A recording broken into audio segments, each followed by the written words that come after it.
Another day, another basketball stories na naman ang pagkikwentuhan natin. At ngayon nga ay ang pag-uusapan natin ang balitang rason bakit gusto ng Los Angeles Lakers na makuha si Andrew Wiggins at Bam Adebayo. At ang pagkuha muli ng Golden State Warriors kay Kelly Oubre Jr. Patuloy pa rin ang pagsilabasa ng mga balita patungkol sa pagkuha ng Los Angeles Lakers kay Andrew Wiggins ngayong offseason.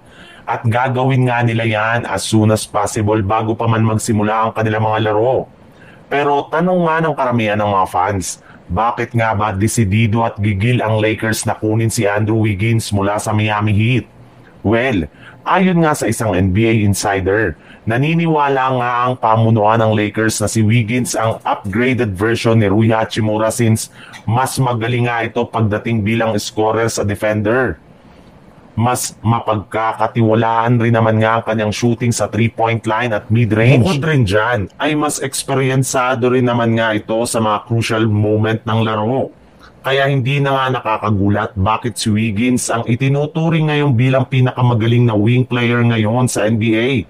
And since nga available ito sa trade market, ay gagawin nga ni Rob Pelinka at ng buong Lakers ng front office ang lahat ng kanilang makakaya para lamang makuha ito mula sa Miami Heat bago pa man magsimula ang training camp.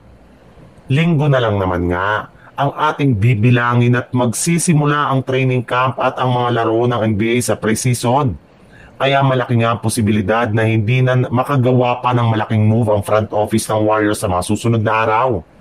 Ayon nga sa ibinulgar na balita ng isang NBA insider, mas lumaki na nga ang tsansa na mag-focus na lang ang Golden State Warriors sa pagkuha ng mga bagong players sa free agency, imbis na gumawa ng malaking trade. Sa madaling salita, mananatili nga talaga si Jonathan Kuminga sa lineup ng Warriors ngayong offseason sa pamamagitan ng pagbibigay nila sa kanya ng 1-year deal. Balak na lang naman nga daw ni Mike Dunleavy na gamitin si Kuminga bilang offer sa mga gagawin nilang trade sa darating na trade deadline sa February next year.